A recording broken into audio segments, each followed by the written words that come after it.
and welcome back to the Rex and Rum podcast. This is Marc Corbett, underwater photographer, shipwreck historian, and dive boat captain. I'm Panda Daniels, wrangler of said shipwreck historian, dive boat mate, and resident CEO of Making Shit Happen. So we are the North Carolina Shipwreck Project, and if you are interested in North Carolina maritime history, diving the graveyard of the Atlantic, or you're just here for the sharks, give us a follow. Check us out on social media. You can peruse the website at nc-shipwreckproject.com. Dive, dive, dive. All right, so Marc, we're going to dive down to about 120 feet today and talk about the Proteus, which is a pretty infamous wreck in North Carolina shipwreck history. Tell us a little bit about the origins of this steam vessel. Okay, Proteus was built in 1900, so right at the turn of the century, and she was built literally right up the road in Newport News Shipbuilding and Dry Dock, which I went to this weekend just to check out. She was a pretty good sized vessel for her day. She was 390 foot 8 inches. Her beam was 48 foot 3, and the depth of her hold was 29 foot 9. She was a steam vessel, triple expansion steam engine. So that's a small cylinder first, a medium cylinder, and then a large cylinder that the steam cycled through. And you're going to be able to see some of those images later on that you've taken. We're going to show you some pictures of the engine and all that good stuff. Awesome. She had 3 coal-fired boilers. And coal-fired back in those days, they hadn't quite started putting oil to the boilers. So it literally had guys chucking coal into the, it was like 120 degrees down there, and you worked, on, off all day long. We're going to hear a little bit about one of those guys later on. Yeah. But that sounds like a pretty terrible job. Yeah, it You're would have basically been being bad. cooked alive. Yeah. Well, it was probably better than the Monitor. I found out the Monitor was 130 degrees in the boiler room. That's nuts. Throw that coal in there. Yeah. You're ready to jump overboard. So she was built for the Cromwell line, and she was a passenger freighter. She had sort of an ocean liner theme up top with originally steerage and first class, and then they later added second class. So good number of passengers on there, somewhere around 200 they could carry. And then she carried cargo from New York to New Orleans and back from New Orleans to New York. Okay. And this was a pretty common deal back in those days. It was called a coastal vessel. And that meant it didn't do a lot of traveling across the ocean. It mostly went up and down the United States, in this case from New Orleans to New York. So that's the kind of vessel the Proteus was. She went into service in about 1900, right after she was launched. Her original captain was Captain Gager, Gagar. And he had been on the Monitor previously. Yeah, he had served on the USS Monitor. I think he got there just shortly after the battle with the CSS Virginia, or the Merrimack, as some will call her. So that's kind of a cool tie-in back to, some of the other shipwrecks that we dive, one being the Monitor. So Proteus went into service and was running between New Orleans and New York for many years. The service life of the Proteus started off operating under Cromwell Company, which she had a big raked back smokestack, which kind of looked like a blockade runner, and had a big C on it originally. It was kind of cool, and that was meant to say that she was a fast ship. She could do 17 knots, which is what we cruise at on the boat. In a much smaller vessel. We're in a 42-foot Duffy. You said, 385 feet, some inches? Yeah. So she was moving. She was moving for those days. She set a few speed records at the start of her service. And the passenger service on Proteus kept growing. So in 1903, they added more passenger space on the vessel. And then in 1903, they were also got in trouble for going too fast through the levees in New Orleans, and she was complained about by the president of the New Orleans Levee Board. So it's like, going out. She got a speeding ticket. Yeah, when we're going out the marina, no wake. No wake zone.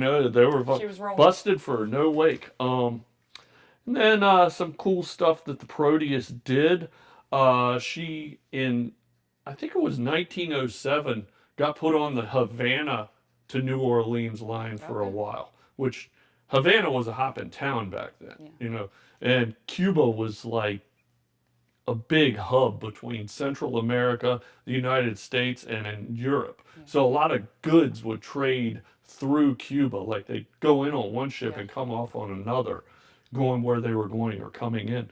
And then Proteus almost burned up at the dock in 1907 in New York City at the Southern Pacific docks, which Southern Pacific took over to Cromwell shortly after the vessel was built.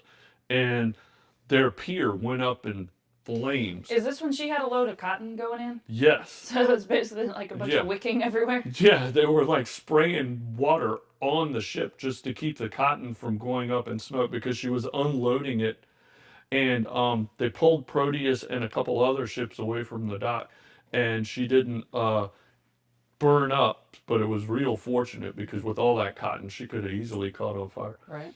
And that dock is where the Holland Tunnel is in Lower Manhattan. Okay. Yeah, it's right where they put the Holland Tunnel in. So I thought that was kind of cool. That's pretty interesting. It's like New York City history because that was half of her home port was New York City, and that's where they went. So some other things that happened on Proteus. Early in her history, she was detained at the quarantine outside of New York near Staten Island. For smallpox, right? Smallpox one time and yellow fever another time. So that was the world we lived in back then. I read that they fumigated the ship and they quarantined the folks on it. Yeah, they did everything they could to keep it from spreading. Yeah.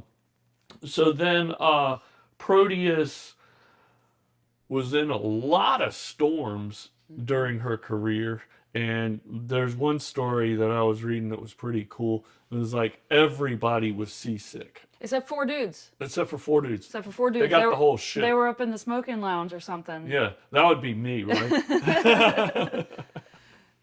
But then in 1916, she ran into a steam tanker called the let's see here, Brabant, Brabant of the Texas Oil Company, Texaco, and kind of wrecked the Brabant, and the Brabant had to go and be fixed, but the Proteus She was good. Yeah, She was sturdy. yeah. But the Proteus wasn't in too bad a shape, so she got lucky that time. Yeah.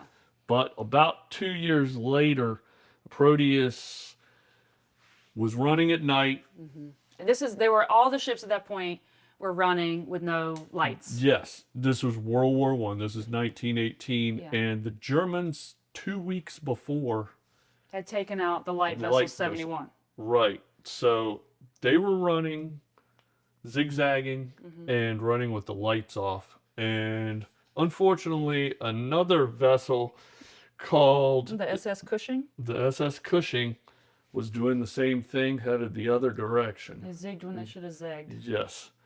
And it's kind of bad scenario. Yeah. The Cushing smashed into the Proteus just a little bit forward of the boilers, and she started taking on water. And it doesn't take her long to go to the bottom. I think it took about 50 minutes from the quote from Captain Boyd, which he was the only thing he would say about it was, in a quote, "We were rammed by the Cushing amidships, and on the starboard side, my boat went down in 50 minutes." And that was the only thing he had to say about it. So it was obviously in the middle of the night. People were asleep, but from the articles that you have on the webpage, which is under construction and will be live soon, hopefully by the time you guys are watching this, the crew was pretty organized. They got everybody out, and all except one person was saved. They were able to get onto the Cushing and Yeah. be, safe. And so there was one casualty, and that was a Spanish fireman, like one of the boiler crew. He, according to his comrades later on, had been on 6 previous ships that had been torpedoed. Number 7. Number 7 wasn't any lucky, but on the previous 6, he survived by jumping overboard. And when the Proteus got struck, that was the wrong choice, and he was in fact the only casualty that night. But something a little more lighthearted. Captain Boyd's little Boston Terrier, Tiny, was rescued by a young man named Armand Jeffords, who went back to the sinking vessel and got the dog and saved the dog. But then Captain Boyd was the last person to get into the lifeboats from the newspaper articles. The good captain. Yeah. Last one. So this was his 3rd sinking of a ship. So he had been on the SS, he was in charge of the SS Finland when it went down, and then he was on the Antilles, and he actually did go down with the Antilles, but the boiler blew up and blew him to the surface, and he lived. Yeah, that happened a lot when these ships went down. The boiler hit that cold water, and just boom. Yeah. But can you imagine, you're like, I'm going down with the ship, this is it, and just you get rocketed to the surface, and then you're on another ship that goes down, but you're like, I think he learned his lesson the first time. Yeah, he did good. But that one guy, that's pretty crazy. 7 ships that sank, and the 7 one, number 7 is what got him. So Captain Boyd was on deck when the 2 vessels collided, and like I said, he was the last person to get into the life vessel, and then was saved. So today's episode is brought to you by Castaway Vintage and Vinyl. You can find them in 2 locations on the Outer Banks, in Scarborough Lane Shops in Duck, or at the new spot in Central Square Mall in Nags Head. Yes, the pastel buildings. Are you looking for curated vintage finds for your home or business? Castaway has you covered, from unique art to coveted records, tiki barware to mid-century furniture, old school 70s shades to Art Deco ashtrays. Heidi has it all. I myself have found some excellent marine industrial pieces to accent my home and salon. Are you shopping online? Check out her eBay store to find your next favorite collector's piece. She even has baseball cards. Thanks so much for the continued support to the North Carolina Shipwreck Project, Heidi. Right, so we've gone over a little bit of the Proteus's above water history and then the sinking and everything. So let's talk a little bit about diving the Proteus. Mark, tell us some memories you have of being down on the Proteus. Okay, well, the first dive I had on the Proteus was probably my 3rd boat dive. And I was used to diving near shore stuff, and I'd been to the Dixie Arrow a couple times. The day we went to the Proteus, I found out something very true about the Proteus. What's that? And that is there's sharks on it, right? So the fellow I was diving with jumped in the water with a spear gun, and he went down there and he shot a grouper.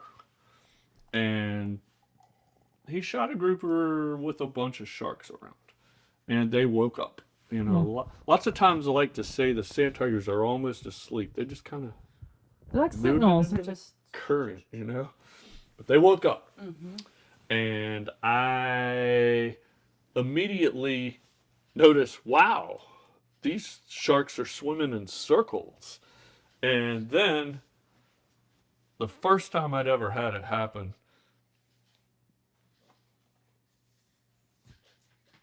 I see this shark go right by here. And he was dragging his fin up my wetsuit to see if I was food. And I was like, whoa. I think I even have video of it. But I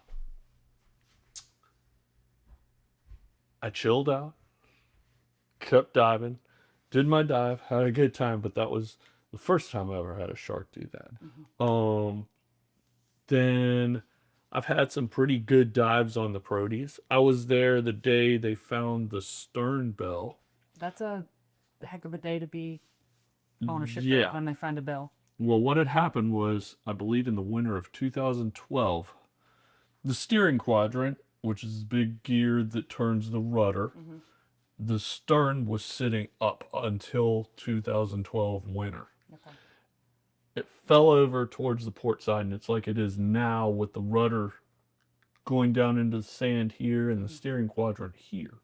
Well, apparently, when that fell, it dislodged the bell Right. on the stern of the wreck, and I missed it.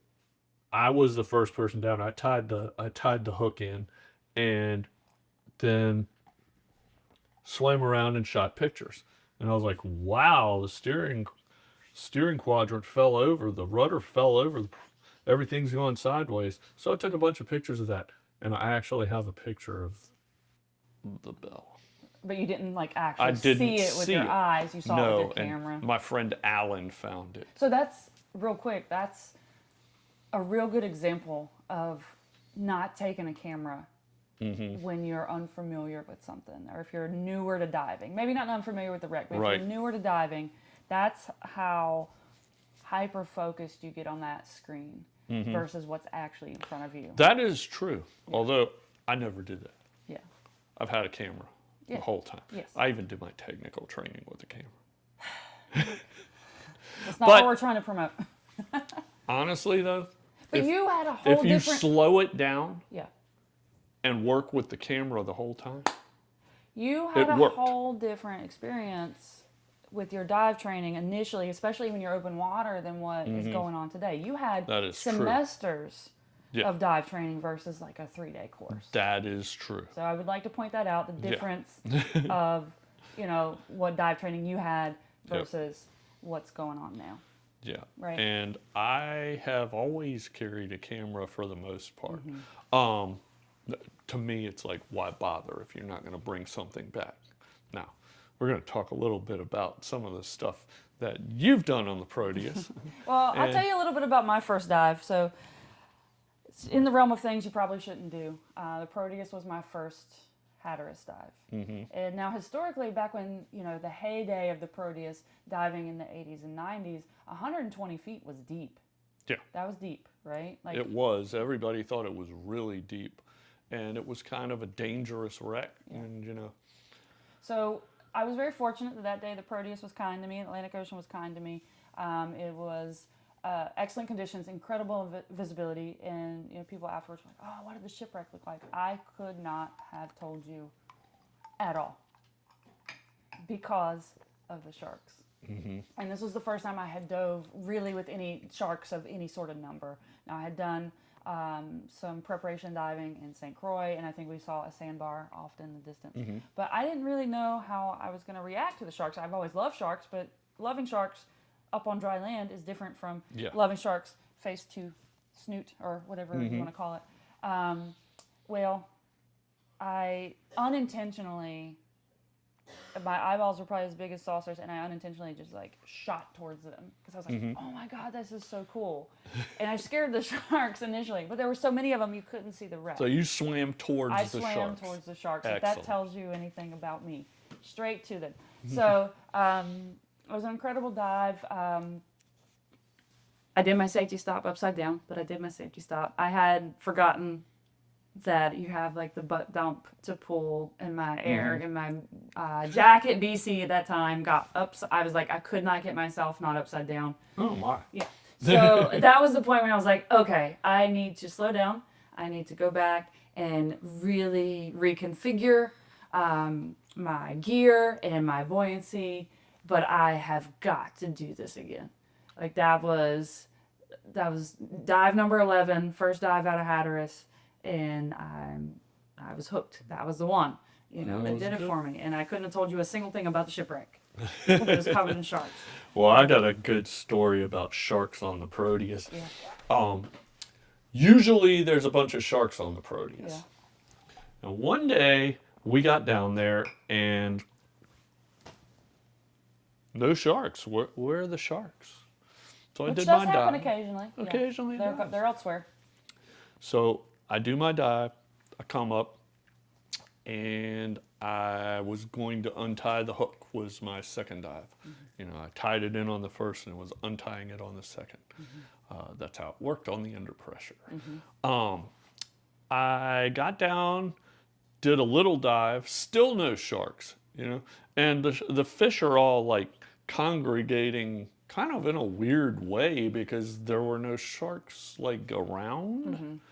But I said, okay, so I pulled the hook and I did my little drift across the wreck that I like to do when I pull the hook. And I stuck the chain into the end of the bitter end of the rope. And I'm just sort of floating along. And I turn around and I've drifted about 100 feet off the wreck and maybe 50 feet up from the wreck. And there's all the sand tigers All of them. in rows. And there's like sharks going for, I have no idea. It was good visibility. It's probably a couple 100 feet, and the shark line went as far as I could see. It's like a shark conga. I call it the caravan. I call it the sand tiger caravan. And I'm going through them going, pardon me, excuse me, pardon me. And I go up a little bit up the line and let the hook drag, and it sort of hits a sand tiger and bends it in half, and the sand tiger flies off and pops its tail like Does the they cavitation. do. Yeah, and then 20 of them do it, so it's like, I was like, whoa. And I was like going, you know, if only 1% of them are gonna bite you, well, there's probably 1,000 of them here. So I got on up to the boat, and I had never known about that. Yeah. And then there was another day we were down there, and the bait fish were doing the whoosh, and It's kind of wild sometimes because the amberjacks will Yeah. run into you. And yes, and amberjacks were flying into the bait fish, tearing them up. And I was like, wow, this is crazy. And amberjacks hitting the wreck hard enough to make a thump, you know? And then I noticed right above the wreck, maybe 20 feet up, all the sand tigers are up here sort of circling around. So they were waiting to do what they were going to go do. I guess it was going to happen as soon as it started to get dark. Okay. You know. Yeah, because they have a different personality when it starts to get dark. Very much so. I've done one night Exactly dive. one night dive. People ask me if we dive at night in Hatteras. I was like, nope. Nope. Sure don't. Those sand tigers, I hear people sometimes saying, they're gentle, docile creatures. Yeah, you just ain't seen them at the right time of day. Right. Typically, they're pretty chill, but don't turn your back on them, right? Yeah, they are sharks. Yes, for sure. So I was going to tell you guys a little bit about this super awesome find. This was a dive that I went down with Mark, and I thought I was hallucinating, honestly, because I looked down onto the wreck, and just in the sand was the outline of this bottle. And I was like, oh, what? And he was ahead of me. And I went down. I was like, to be sure, I'm going to pick this up and it's going to be broken. There's no way. This is just sitting here, just barely above the sand. There's no way. And I picked it up. And I can't even imagine how much like air I wasted because there was just bubbles going everywhere. I was like, and I was just super excited about it. And You come swimming up to me and she goes, and then I put it in my wetsuit for safekeeping. And we got up to back to the surface of the boat. I always give Hatley a heart attack about this because I put stuff down the front of my wetsuit. He's like, I gave you a bag. I'm like, I know, but this is easier. It's safe. And I'm like doing like this, and I pull the bottle out, and Dave's like, that's the coolest thing I've seen come off the Proteus in a while. So it's pretty awesome. So it's an antiseptic bottle. It says antiseptic here, and we looked up the name on the other side. It's Dr. Tickenor's antiseptic. He was a Confederate surgeon, allegedly. Some of the articles say that he was more of a photographer and an artist, Right. but his tombstone says doctor. So Right. who knows? But he created this. He was born in Kentucky, but he created this antiseptic, and it was sold. Antiseptic elixir. Antiseptic elixir, and it was sold initially in New Orleans, which I think is where he invented it. And it had a jingle and everything. It was pretty famous, and I did see that. It was mostly alcohol. It might, We're going to try to find the jingle. yeah, it was mostly alcohol, so maybe that's why it was so popular. But anyway, I have a bottle with the cork still in it. It's a pretty cool find. So we don't know that if this was cargo or if it was personal effects or in the medicine cabinet. Could easily have been cargo because it was sold in Louisiana, so maybe it was going to New York. Maybe there's more bottles down there. Yeah. Oh, I'm sure there are. Something shifts and you might find another one. That's the second coolest bottle I've seen come off the Proteus. Yeah, what's the first? Yeah. I'm coming up, and my buddy Mike Barnett is up doing his decompression, and he holds up a bottle to me, and I'm like, oh, cool. And he's like, oh, come here. And he shows it to me, and it says Barnett on the bottle. That's insane. He got his own name. He had found a bottle with his I don't know own if I'm name. gonna find a panda bottle down anywhere. Daniels. Maybe Daniels. Miracle Elixir. Corbett Miracle Elixir. Cool. So yeah, it's pretty neat when you find something like that attaches to a shipwreck. And for me, because this was my first Hatteras dive, not the dive I found this, but initially, it's a pretty cool memento to have. It really is cool to find stuff like this. And some of the other cool stuff that's come off the Proteus over the years. Well, they've been diving the Proteus for quite some time. And I'm sure we're going to do a second part on the Proteus where we interview some people who are on it during Absolutely. the Most glory of these days. wrecks, we're going to do our initial chat about the history and what we've experienced. But then there's so many people who have incredible stories. Absolutely. That would be a shame The not to Atlantic include. wreck divers. Roger Hoffman. Roger Huffman. Lots of people Dave have Summers. done a lot of diving on that. You know, Dave's got a lot of cool stuff that came up off it. It was sort of the artifact bonanza wreck when it was found. And, the stuff that came off of it was cool. There were these squarish, they're more rectangular windows. There are portholes, the big porthole And those, type. they have some of those down at the Graveyard of the Atlantic Museum. Yeah, we need to get Hatteras. some pictures from the Graveyard of the Atlantic Museum of some of the cool portholes and the bells. The bells are really cool. My friend Billy Cox was involved in the finding and recovery of the first bell, which is huge. Right, so they typically have a huge first bell, and then there's a second smaller Yes. bell, which is the Yes. one that Dave was there for that day. You know why they have two bells on ships? Why? Because sometimes in the fog, they ring the front one, and then they'll ring the back one. So you can So you sound can check. sort of see how long the wreck you're approaching is, or the ship you're approaching is, Yes. and we'll Was it a try wreck and at not that make it into a wreck. Yeah, not yet a wreck. Yeah. not Then they got gongs on the back of them. right. Okay. Which that's another item sometimes people are looking for. Very brass gongs. That's right. But the second bell that came up, I was telling about, Alan Russell and Charlie Bullis found it, good friends of mine, and it was brought up, and it almost didn't make it up because, like happened with us not long ago, lift bag Decided to fail decided to fail. catastrophically. And they were watching it start to sink. Is they're and- heavy. Yeah. And Dave comes up to them and is like, and Dave can do things underwater. He's been diving for so long. Yeah, that- His comfort level is through the roof. yeah. He just rips out a lift bag, puts it on the end of their reel, which is holding the now sinking bell, and sends that reel to the surface. And then he came up on the boat and he looked at me and said, "Do you see that lift bag?" I said, "Yeah." He said, "Do not take your eye off it. There's a bell on the end of it." I was That's a direct order. Bell. So, it was kind of cool. And they restored it really nicely. And I have pictures of it. And they even displayed it at the first symposium that Jake E had at the marina where he is. I would love to see some of those symposiums come back. That was some of my first times hearing some of the stories about Hatteras, and this was before I ever got to dive Hatteras. Yeah. You know, you spoke, and Dave spoke, JT spoke really well, Joyce. There was so much cool information in those. I hope they can. Yeah, I hope Bring they those bring those back too, or maybe we need to do something. Yeah, maybe we'll bring them Maybe back. you make something happen. But I promise eventually we will get some interviews on here. It's just a matter of scheduling and getting people lined up. And, yeah, we're definitely going we're gonna bring some of the riffraff on here. to. Are we the riffraff? I think we're the riffraff.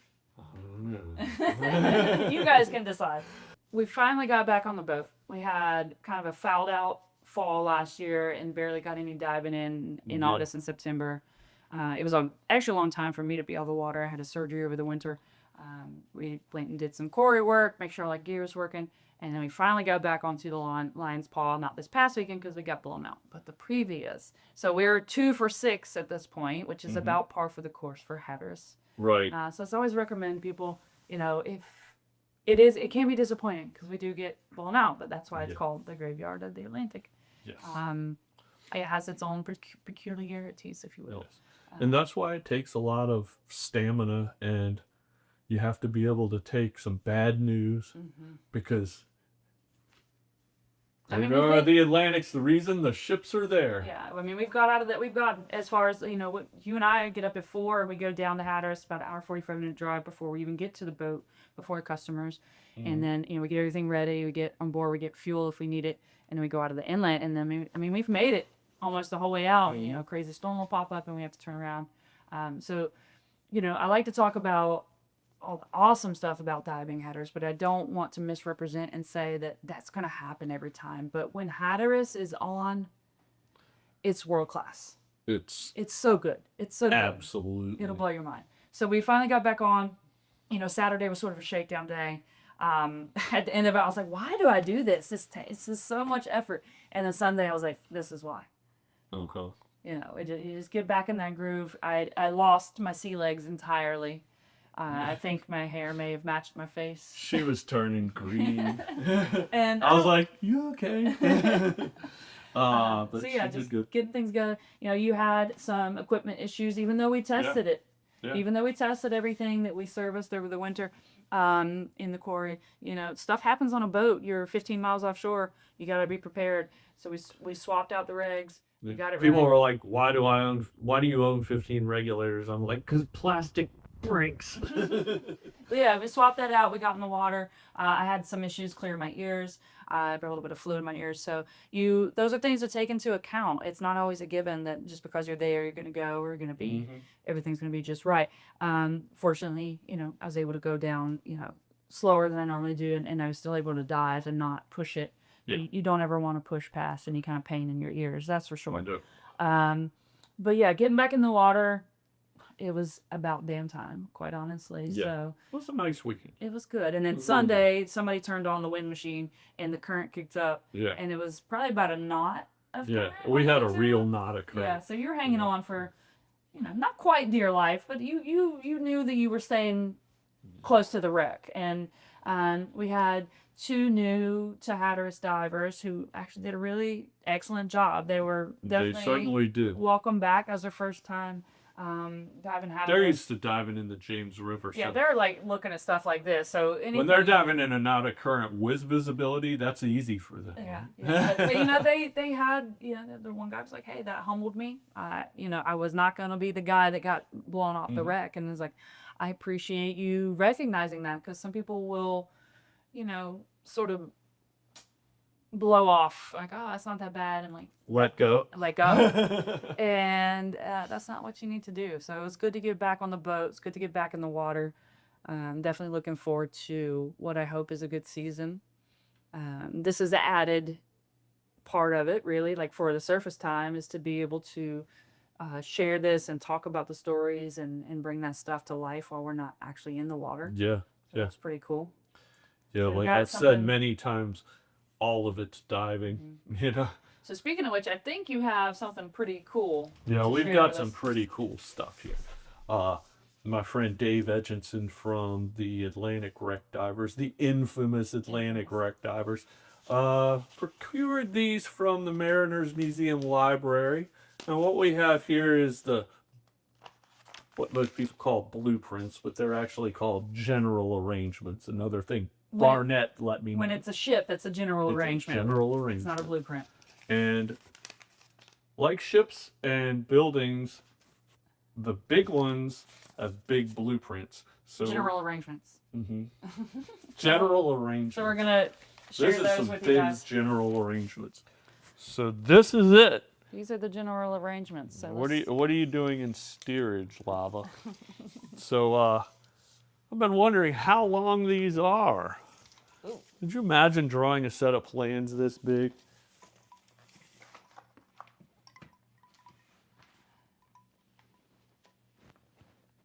$106 So Wow. just shy of 9 foot. 9 feet of hand-drawn planes. Okay, well, what these are the general arrangements from Newport News Shipbuilding Company, which are in the Mariners Museum Library. Probably a whole lot of ship plans from Newport News Shipbuilding, which is one of the few shipyards in the United States still left building ships, and mostly for the Navy. Right. Well, what we got? Welcome Yes. back, Mr. Lava Come Lava. on back, Lava. We start off at the bow of a ship, right? So that's where Lava's going over here. And we've got a whole lot of things that we still see on the wreck. Now, what's happened with most of it is all of this has fallen down, and everything that was in the ship is kind of, down on the low part. A few areas are still sort of tall. There's a little bit of tall hull left by the stern, and a little bit up here. The shipwreck with what was the vessel's name? The Cushing. The Cushing was right here. You right had a really before the good boiler. shot at Yeah, that. I do. We'll show. And then this is the C that you were talking C about. for Cromwell. For Cromwell. And see how this is raked back. Start off at the bow. Some of the things we see. This right here is the winch. That's still there, and looks exactly like it does in the picture. What'd you call me? A winch? I wouldn't call you that. And then you come back, and this is all the forward cargo hold through here. We'll move the lava around, and the forward cargo hold was pretty much empty of anything that's going to be structurally sound. It's all cargo, so the hull has fallen over in that area, and in one spot I believe there's 2 hull plates that have overlapped on top of each other. And then you come back a little bit further, there's another cargo winch, and that would have gone to this mast, so they could have dropped blinds down and pulled things up. Then this is the area here. That's the bridge. And what's that right there? That's a bell. That's the bell. And you notice this is where the steering, the ship's wheel, and the compasses, and all the cool stuff. Ding ding, the navigational equipment. I think that's a coffee pot. Yeah, that looks like a coffee pot. Look, there's another winch. Yeah. Okay, so you come back to here. This is the first class section. And you'll notice they've even got all the doors and the stairways. No, and the everything. ornamentation. So this is where the 4 dudes that weren't seasick in that big storm. Yep, they So were that was hanging out in the there. worst storm in 40 years or something like that. Yeah. And then some things you'll notice on here. They've got the boiler section is right here. So the 3 big boilers on the wreck are here. This looks like a donkey boiler to me, which they would have used that when they were in port and they didn't need as much steam to keep things working. Ship had electric lights. Lifeboats here. This would be a whistle, right? Yes, that would be the steam whistle. Okay. And somebody probably has that somewhere. I don't know. And then, of course, behind the boilers, you're going to find the engine. This is the triple expansion engine here. Coal bunkers were right here. Guys would have been pulling the coal out of that and loading these boilers day and night. Triple expansion steam engine. This is the high pressure cylinder, which is the smaller one, and then the medium one is in the middle, and then the low pressure cylinder is the great big one at the back. You know why the smaller one's the high pressure? No. Takes less, when the steam's got high pressure, it takes less of a piston to make the same amount of power. Okay. So, this is like, let's say, for instance, 20 inches. This might be 60 inches. It might be bigger than that. Okay.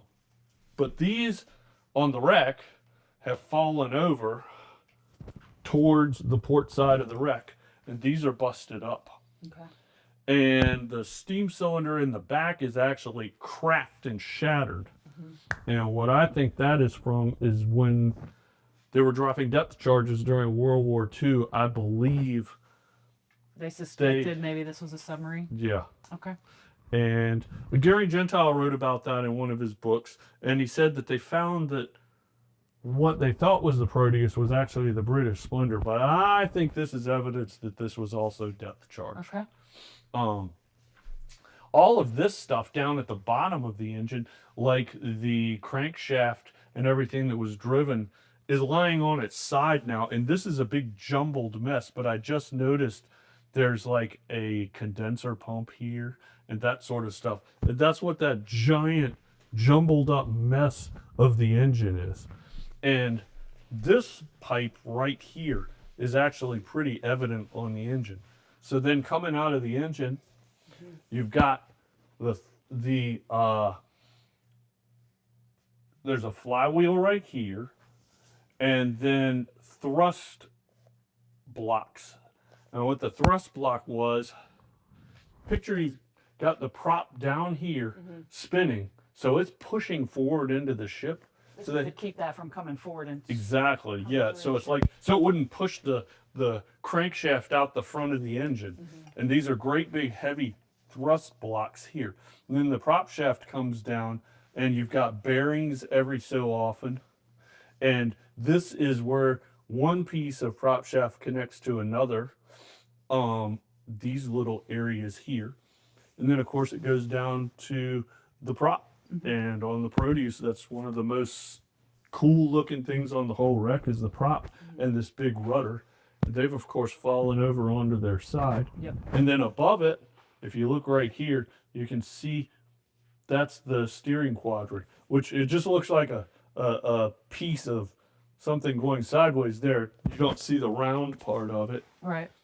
And then there would have been, it looks like 2 large steering wheels at the back that could have actually been used to manually turn the rudder. That'd be quite a job. Yeah. That's a large rudder. It took like 2 people on each side. Then you see the square Oh windows. yeah, those are the square windows. Yeah, They're or all slide three. sideways, it Yeah. looks like. And here's the steerage mess. It's where, you ate if you were in steerage or second class, had its own section, supposedly. This steam winch here is pretty evident on the wreck. I've often tied the anchor to it. And then right here, you've got windows over the engine room, so it let natural light in so those guys could see what they were doing. And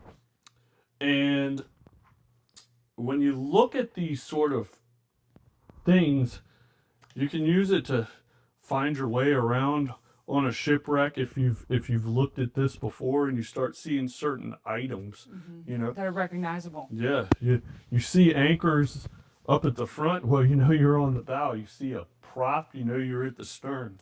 Boilers. No lavas then. No lavas. But they did have a dog. So Yeah, they had Tiny the They had Boston White Tiny. Terrier. so Lava does not care. usually on these vessels, boilers are in front of the engine. So if you see a steam engine and then you see a boiler, well, if you pass the steam engine first and you get to boilers, you're probably pointed towards the bow. So Okay. anyway, This is pretty cool to have, though, to be able to see this. Yeah. But you can also go up to the Mariners Museum in Virginia and Yes, you see can. the replicas that they have. That was something Yeah. we were able to do on a day that we were blown out. And then just this past weekend, we went over to Kinston to Yeah. check out the news. yeah, the CSS Noose Museum, that was really cool. Which And- is going and to they play have- into some stuff we might do later this summer, like going to the Monitor Yeah. or something like that. So we appreciate you guys following along with us. We'd love to hear any stories that you have about diving the Proteus for you guys that are in the water. And if you have any questions, leave it in the comments. We will try to answer those as best we can. We appreciate you following along with us. So we'll see you next time.